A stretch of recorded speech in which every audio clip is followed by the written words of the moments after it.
Hello student, कैसे आप? Neeraj commerce classes में आपका स्वागत है। आज हम लोग एक ऐसा टॉपिक लेकर आए हैं जो एग्जाम के पॉइंट ऑफ व्यू से बहुत ही इंपॉर्टेंट है, जिसका नाम है कैश फ्लो स्टेटमेंट। और खासकर क्लास 12th के स्टूडेंट के लिए है, जो कि बिहार बोर्ड के हैं या फिर सीबीएसई के या फिर आईसीएसई बोर्ड के हैं। उन लोगों के लिए कैश फ्लो स्टेटमेंट सबसे इंपॉर्टेंट टॉपिक है। ठीक है, तो कैश फ्लो स्टेटमेंट होता क्या है, इसके बारे में हम लोग डिस्कस करेंगे पहले कि कैश फ्लो स्टेटमेंट है क्या। न जाने हर स्टूडेंट को लगता है कि बहुत ज़्यादा हार्ड है, ऐसा कुछ है नहीं। बस उसको उसको प्रॉब्लम क्रिएट हो रहा है स्टूडेंट को कि बनता नहीं है सर। तो ऐसा कुछ नहीं है, आप ये देखिए और इसको समझेंगे। कैश फ्लो स्टेटमेंट, देखिए कैश फ्लो स्टेटमेंट का मतलब क्या होता है। सबसे पहली बात हम करते हैं कि कैश का मतलब क्या है। देखो यहाँ पे कैश का मतलब होता है, दो तरह से बात होती है। कैश का मतलब कैश तो एक खुद है ही, उसके बाद कैश इक्विवेलेंट। कैश इक्विवेलेंट, अब कैश इक्विवेलेंट मीन्स क्या? कैश इक्विवेलेंट का मतलब हो गया कि जैसे जो कैश के जैसा काम कर सके। अब कैश तो खुद है ही, जो कि कैश में ऑलरेडी कन्वर्टेड है, लेकिन कैश इक्विवेलेंट का मतलब वैसा कैश जो तुरंत कैश में कन्वर्ट हो सके। जैसे कि बैंक तो खुद हो गया, चेक हो गया, बैंक ड्राफ्ट हो गया, ट्रेजरी बिल हो गया,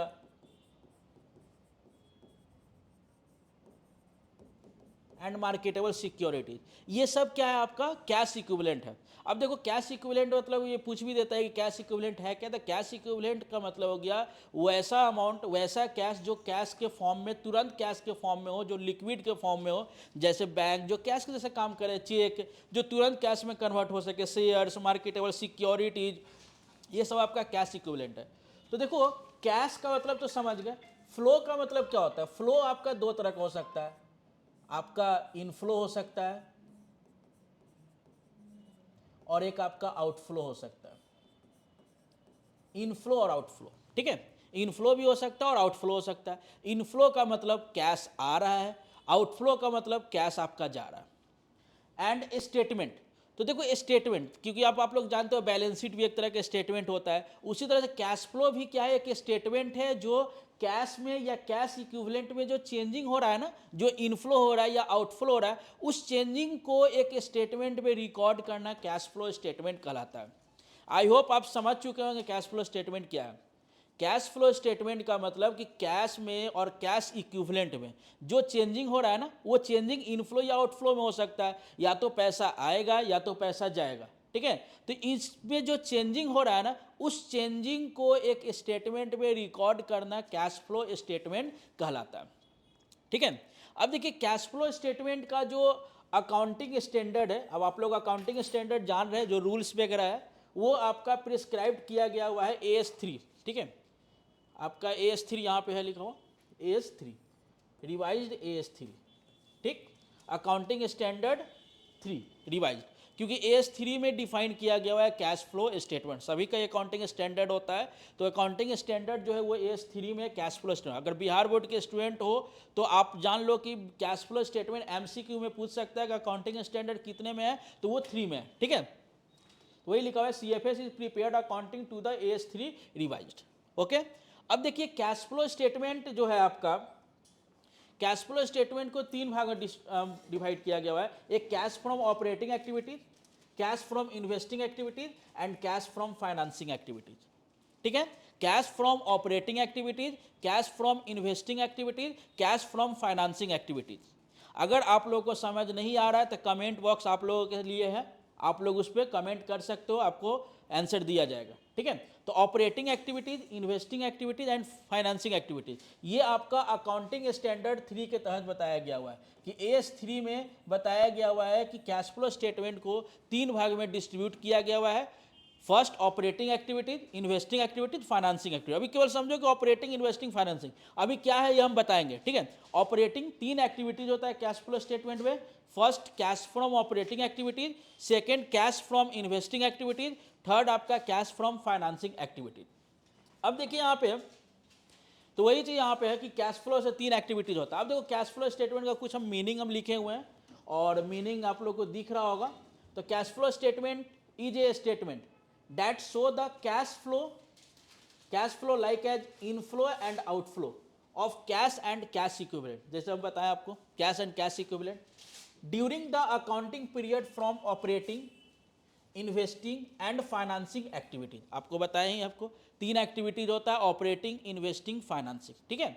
तो operating activities, investing activities, financing activities, तो ये 3 एक्टिविटीज आपका हो सकता है जो कि ऑपरेटिंग, इन्वेस्टिंग और फाइनेंसिंग एक्टिविटीज में आपको जितना भी चेंजिंग हो रहा है उस चेंजिंग को एक स्टेटमेंट में रिकॉर्ड करना। लेकिन ध्यान रखिएगा, एक स्टेटमेंट में रिकॉर्ड करना मतलब कि आपको एक अकाउंटिंग पीरियड, अकाउंटिंग ड्यूरेशन है, उस ड्यूरेशन के तहत आप एक पीरियड में आप रिकॉर्ड कर रहे हो, स्टेटमेंट एक बना रहे हो, वो कैश फ्लो स्टेटमेंट कहलाता है, ठीक है। तो और कैश फ्लो स्टेटमेंट अब आपको लग रहा है कि आप समझ में आ चुका होगा, ऐसा कोई भारी चीज़ नहीं है कि बहुत बड़ा हैवी है कि भाई समझ ही नहीं आएगा, ऐसा कुछ भी नहीं है, ठीक है।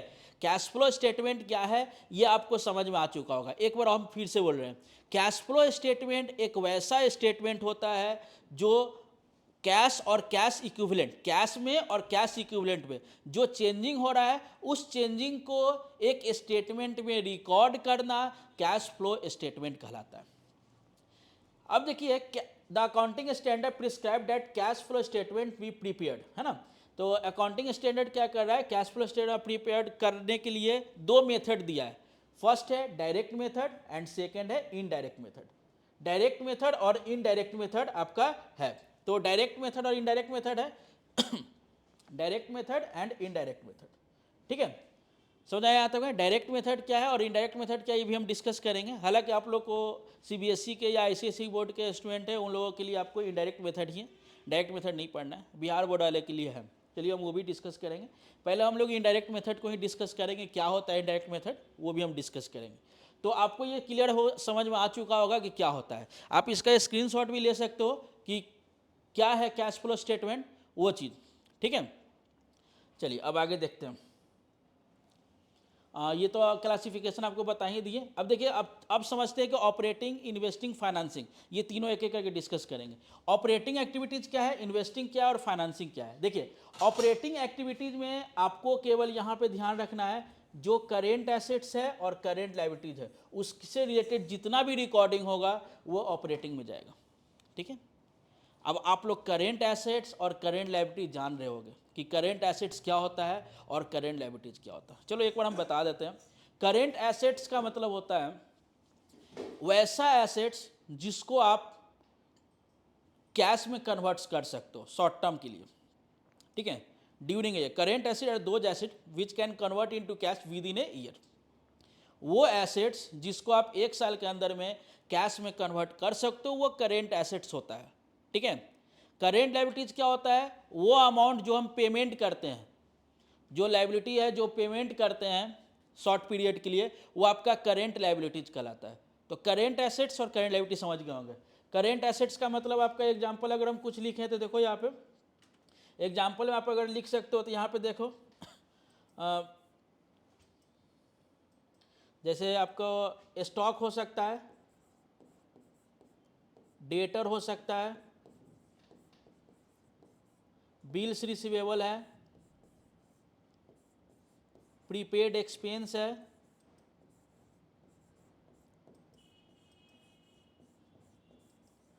एक्रूड इनकम है। अब देखो ये टॉपिक को समझने के लिए आपको ये सब क्लियर होना चाहिए कौन करेंट एसेट्स होता है। मार्केटेबल सिक्योरिटीज है, marketable securities et so on, ये सब क्या है आपका करेंट एसेट्स है, ठीक है। इसको हम लोग क्या बोलेंगे, करेंट एसेट्स, ठीक है। करेंट एसेट्स क्या है, वैसा एसेट जिसको आप 1 साल के अंदर में कैश में कन्वर्ट कर सकते हो वो करेंट एसेट्स होता है। अगर हम बात करें करेंट लायबिलिटीज का तो हम इसको रफ कर रहे हैं, ठीक है। स्टॉक, डेटर जान लीजिए। करेंट एसेट्स क्या है, वैसा एसेट्स जिसको आप 1 साल के अंदर में कैश में कन्वर्ट कर सकते हो वो करेंट एसेट्स होता है। अगर हम बात करें करेंट लायबिलिटीज का तो करेंट लायबिलिटीज क्या होता है आपका, करेंट लायबिलिटीज आपका हो गया वैसा लायबिलिटी जिसको आप 1 साल के अंदर में आप पेमेंट कर रहे हो बाहरी व्यक्ति को, वो आपका करेंट लायबिलिटीज कहलाता है, ठीक है। जैसे कि आपको करेंट लायबिलिटीज में अगर हम बात करें तो इसमें आपको क्रेडिटर हो सकता है, बिल्स पेबल हो सकता है, शॉर्ट टर्म लोन हो सकता है,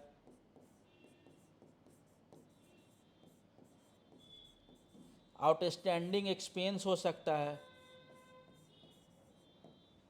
इनकम रिसीव्ड इन एडवांस हो सकता है,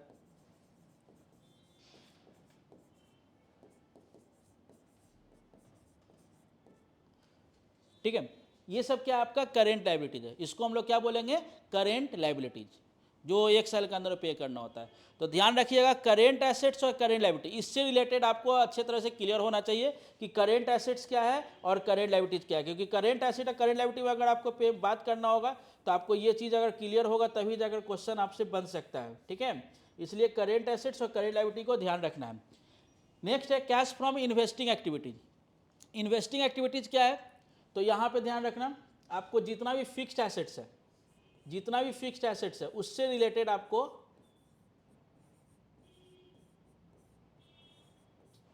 इन्वेस्टिंग एक्टिविटी में काम होगा, ठीक है। जैसे land, building, machine, furniture, interest and dividend received, dividend dividend received, dividend received, ठीक है। इंटरेस्ट एंड डिविडेंड रिसीव्ड, ये सब इन्वेस्टिंग एक्टिविटी में काम होगा। तो देखो ऑपरेटिंग में क्या हम लोग डिस्कस करेंगे, ऑपरेटिंग में हम लोग करेंट एसेट्स और आपका करेंट लायबिलिटी का काम होगा, इन्वेस्टिंग में फिक्स्ड एसेट्स का काम होगा। तो रहा फाइनेंसिंग, तो फाइनेंसिंग में किसका काम होगा, शेयर्स का काम होगा, डिवेंचर्स का काम होगा, लोन्स का रिकॉर्डिंग होगा। तो इन सभी का रिकॉर्डिंग किस में होगा, फाइनेंसिंग एक्टिविटीज़ में। डिविडेंड पेड का काम होगा, अगर आपका डिविडेंड पेड है तो उसका भी वर्क होगा यहाँ पे। तो ये सब आपका एक्टिविटीज होता है, 3 activities, operating, investing, financing activities, ठीक है। तो ये आपको समझ में आ चुका होगा कि ऑपरेटिंग एक्टिविटी में फिक्स्ड करेंट एसेट्स और करेंट लायबिलिटीज, इन्वेस्टिंग में फिक्स्ड एसेट्स रिलेटेड, फाइनेंसिंग में लोन, शेयर्स, डिवेंचर्स, डिविडेंड, इनसे रिलेटेड फाइनेंसिंग एक्टिविटीज में काम होगा। यहाँ तक में कोई दिक्कत है तो आप लोग बोल सकते हैं, क्योंकि ऑपरेटिंग, इन्वेस्टिंग, फाइनेंसिंग समझ में आना चाहिए। अब देखो एक एक करके हम इसको समझाएंगे, क्योंकि इसका इस पे भी हम लोग क्वेश्चन न्यूमेरिकल सॉल्व करेंगे, इस पे भी न्यूमेरिकल सॉल्व करेंगे और इस पे भी सॉल्व करेंगे, ठीक है। तीनों पे सॉल्व होगा और एक साथ उसका फिर बड़ा क्वेश्चन हो बनेगा, ठीक है। तो ये ऑपरेटिंग, इन्वेस्टिंग, फाइनेंसिंग। अब देखिए ऑपरेटिंग एक्टिविटीज कैसे होता है वो थोड़ा समझ लीजिए। देखो यहाँ पे कैश फ्रॉम ऑपरेटिंग एक्टिविटीज है ना। तो कैश फ्रॉम ऑपरेटिंग एक्टिविटीज में जितना भी नॉर्मल बिजनेस ऑपरेशन है, बिजनेस को ऑपरेट करने में जो भी रिसीव्ड हो रहा है, मतलब इनफ्लो हो रहा है या आउटफ्लो हो रहा है, अब कैश ही की बात होगा, कैश में ही होगा, है ना। तो नॉर्मल बिजनेस, जैसे कि सपोज हम कोई गुड्स हम सेल कर रहे हैं कैश में, तो उसको हम रिकॉर्ड करेंगे। रॉयल्टी रिसीव्ड हो रहा है, कैश रिसीव्ड होता है, ये सब इनफ्लो का पार्ट हो गया। ये क्या है आपका, इनफ्लो। और अगर हम बात करें इसका, तो ये हो गया आपका आउटफ्लो, इनफ्लो एंड आउटफ्लो, ठीक है। Inflow and outflow, salary, wages paid, income tax paid, cash purchase, सब क्या आउटफ्लो है। आप परचेज करेंगे, रॉ मटेरियल परचेज कर सकते हैं, सैलरी पेड कर सकते हैं, वेजेज पेड कर सकते हैं, इनकम टैक्स पे हो सकता है। तो ये सब क्या है आपका आउटफ्लो है। और इनफ्लो क्या हो गया आपका, सेल्स, कैश में सेल कर रहे हैं और रॉयल्टी रिसीव्ड हो रहा है, कैश रिसीव फ्रॉम डेटर है। तो ये सब क्या है आपका इनफ्लो की बात है। तो ये सब आपको ऑपरेटिंग एक्टिविटी में वर्क होगा, ठीक है। अब आगे हम लोग देखते हैं यहाँ पे कि ऑपरेटिंग एक्टिविटीज का फॉर्मेट कैसा हो सकता है। तो देखो ये पार्टिकुलर्स और अमाउंट, पार्टिकुलर्स, अमाउंट और अमाउंट, ठीक है। सबसे पहले कैश फ्रॉम ऑपरेशन। तो ये जो कैश फ्रॉम ऑपरेशन है, ये ऑपरेशन आपको निकालना होगा और ये कहाँ से निकलेगा, तो ये ऑपरेशन निकलेगा पीएल अकाउंट बनाने से। और ये हम पीएल अकाउंट आपको हम डिस्कस करेंगे कि पीएल अकाउंट कैसे बनाया जाएगा, ठीक है। जैसे कि देखिए पीएल अकाउंट, यहाँ पे पीएल है, स्टेटमेंट ऑफ पीएल, है ना, statement of PL. PL at the end of the year, end of the year मतलब क्लोजिंग पीएल, जो भी आपका क्लोजिंग पीएल है ना उसको आप रिकॉर्ड करोगे, क्लोजिंग पीएल को रिकॉर्ड करोगे। Minus PL at the beginning of the year, जो भी ओपनिंग पीएल होगा उसको आप माइनस कर लोगे, जो आएगा वो यहाँ पे बैलेंस होगा, ठीक है। समझ रहे हैं ना, closing PL and opening PL. अब यहाँ से प्लस करेंगे, जितना भी नॉन कैश एक्सपेंस होगा उन सभी को हम ऐड करेंगे, जैसे कि depreciation on assets, loss on sale of assets, tax paid, preliminary expense, goodwill return of. अच्छा, गुडविल रिटर्न ऑफ डिक्रीज, अब यहाँ बोलिएगा सर डिक्रीज क्यों? डिक्रीज का मतलब हो रहा है कि आपका गुडविल जो है वो आपका घट रहा है, डिक्रीज कर रहा है, इसलिए वो ऐड में होगा। Transfer to general reserve, transfer to general reserve, अगर आपका अमाउंट रिजर्व का अमाउंट इंक्रीज कर रहा है तो वो ऐड में रिकॉर्ड होगा। मतलब ये सब आपका ऐड है, ये टोटल आपका क्या है? ऐड है, ये टोटल आपका ऐड है। और इन सभी को ऐड करके जो भी आएगा इन सभी को आप ऐड कर लोगे, ऐड करके रिकॉर्ड करोगे, ठीक है। फिर आपका लेस होगा नॉन कैश इनकम। तो नॉन कैश इनकम में आपका profit on sale of assets, dividend received, ये सब माइनस है। उसके बाद आप ले सकते हो जनरल रिजर्व, लेकिन यहाँ पे डिक्रीज अमाउंट, अगर रिजर्व का अमाउंट अगर डिक्रीज कर रहा है तो उसको रिकॉर्ड करेंगे, और इन सभी को माइनस कर लेंगे, और माइनस करने के बाद जो आएगा वही कैश फ्रॉम ऑपरेशन कहलाएगा। क्या कहलाएगा? कैश फ्रॉम ऑपरेशन, ठीक है। ये आपका कैश फ्रॉम ऑपरेशन कहलाएगा। यहाँ लिख दे रहे हैं cash from operation, cash from operation, ठीक है। ये आपका कैश फ्रॉम ऑपरेशन कहलाएगा, ठीक। तो ये आपका पीएल अकाउंट है, पीएल बनाना होगा क्योंकि ऑपरेशन निकालने के लिए आपको पीएल का काम करना होगा। तो ये पीएल अकाउंट इसी टाइप से बनेगा, आप स्क्रीनशॉट ले सकते हो। उसके बाद आपको यहाँ पे पीएल अकाउंट जब बन जाएगा ऑपरेशन, तो वो ऑपरेशन को आप यहाँ पे रिकॉर्ड करोगे, ठीक। उसके बाद आपका है, आपको हम बताएं कि ऑपरेटिंग में करेंट एसेट्स और करेंट लायबिलिटी से रिलेटेड काम होगा।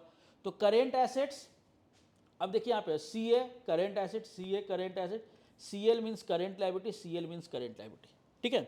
अब यहाँ पे देखो दो चीज़ लिखा हुआ है, या तो इंक्रीज लिखा है या तो डिक्रीज, या तो इंक्रीज या तो डिक्रीज लिखा हुआ है। अब खुद सोचो, करेंट एसेट्स बढ़ेगा, अगर एसेट्स आपका बढ़ेगा तो क्या होगा? एसेट्स आप बढ़ाओगे तो आपका पैसा आएगा या फिर जाएगा? क्योंकि अगर हम एसेट्स, करेंट एसेट्स अगर हम बढ़ाते हैं, स्टॉक अगर हम बढ़ा रहे हैं तो मेरा पैसा जाएगा, इसलिए करेंट एसेट्स क्या होगा? आउटफ्लो होगा, और उसको हम आउटफ्लो में रिकॉर्ड करेंगे, और आउटफ्लो का पैसा ब्रैकेट में शो करेंगे, ठीक है। आउटफ्लो का अमाउंट क्या करेंगे? ब्रैकेट में शो करेंगे। उसके बाद अगर हम बात करें डिक्रीज इन करेंट एसेट्स का, एसेट्स अगर आपका घटेगा, एसेट्स अगर आपका डिक्रीज करेगा तो वो आपका क्या होगा? इनफ्लो होगा, क्योंकि पैसा मेरे पास आएगा। अगर स्टॉक धीरे धीरे कमेगा तो पैसा आपके पास आएगा, ठीक है। पैसा आपके पास क्या होगा? आएगा आपका। उसके बाद आपका increase in current liability, liability आप बढ़ा रहे हो, मतलब कर्ज आप बढ़ा रहे हो। अगर आपका लायबिलिटी बढ़ेगा तो पैसा तो आएगा, लायबिलिटी बढ़ेगा पैसा आएगा, इसलिए इनफ्लो है। अब ये लॉस है वो अलग बात है, लेकिन इनफ्लो होगा, ठीक है।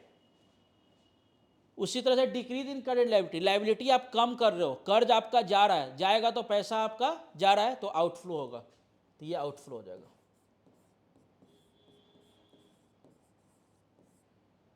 आउटफ्लो।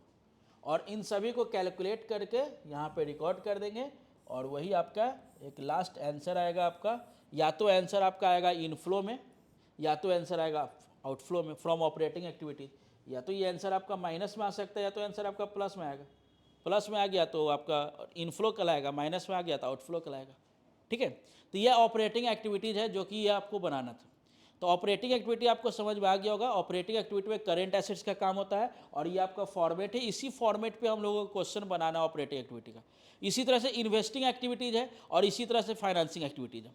हालांकि हम एक क्वेश्चन, हम न्यूमेरिकल क्वेश्चन ले लेते हैं, ताकि हम अगले पार्ट में हम लोग कैश फ्लो स्टेटमेंट के अगले पार्ट 2 में हम लोग क्या करेंगे, इस पर एक न्यूमेरिकल क्वेश्चन बनाएंगे, जिसका एक क्लास ही होगा आपका कैश फ्लो ऑपरेटिंग एक्टिविटीज़ का न्यूमेरिकल क्वेश्चन। लेकिन एक क्वेश्चन हम डिस्कस कर लेते हैं कैसे बनेगा। यहाँ पे देखिएगा कि जैसे सपोज मान लो कि अब जैसे कोई भी डेट अगर दिया रहे, जैसे कि स्टॉक है आपका, तो स्टॉक है आपका तो 2006 और 2007 ऐसे भी रह सकता है। अब जैसे सपोज मान लो कि स्टॉक आपका 10,000 है और 15,000 है। अब खुद देखो यहाँ पे कि स्टॉक अगर 10,000 और 15,000 है, तो स्टॉक क्या हो रहा है? क्योंकि देखिए अब आप लोग को देखो, अभी तक वो जितना भी अकाउंट्स आप बना रहे होंगे 11th में या 12th में भी आप क्वेश्चन बना रहे होंगे तो जो अमाउंट रहता था वही अमाउंट लिखते थे, लेकिन यहाँ पे ये अमाउंट नहीं होगा। अब ये 10,000 है, ये 15,000 है, तो ये जो 10 से 15 हो रहा है ये 5,000 का डिफरेंस हो रहा है ना। तो ये 5,000। अब स्टॉक क्या होता है, तो स्टॉक करेंट एसेट्स होता है, तो आप यहाँ पे लिखोगे इंक्रीज इन स्टॉक और स्टॉक लिखकर रिकॉर्ड कर देंगे 5,000, ठीक है। और एसेट्स बढ़ता है तो आउटफ्लो कहलाएगा, तो ये आउटफ्लो होगा, तो इस टाइप से निकाला जाएगा, ठीक है। डेटर्स होगा, तो डेटर्स का भी, डेटर भी आपको मालूम होना चाहिए डेटर क्या होता है। तो डेटर्स आपका करेंट एसेट्स होता है, तो उसका भी अगर अमाउंट डिफरेंस होगा तो उसके हिसाब से लेंगे। तो इसी टाइप से क्वेश्चन को हम लोग सॉल्व करेंगे। अगले क्लास में हम लोग द नेक्स्ट पार्ट में हम लोग क्या करेंगे, न्यूमेरिकल क्वेश्चन को ही हम लोग सॉल्व करेंगे कि न्यूमेरिकल क्वेश्चन कैसे बनाया जाएगा, ऑपरेटिंग एक्टिविटी अच्छे से क्लियर होना चाहिए।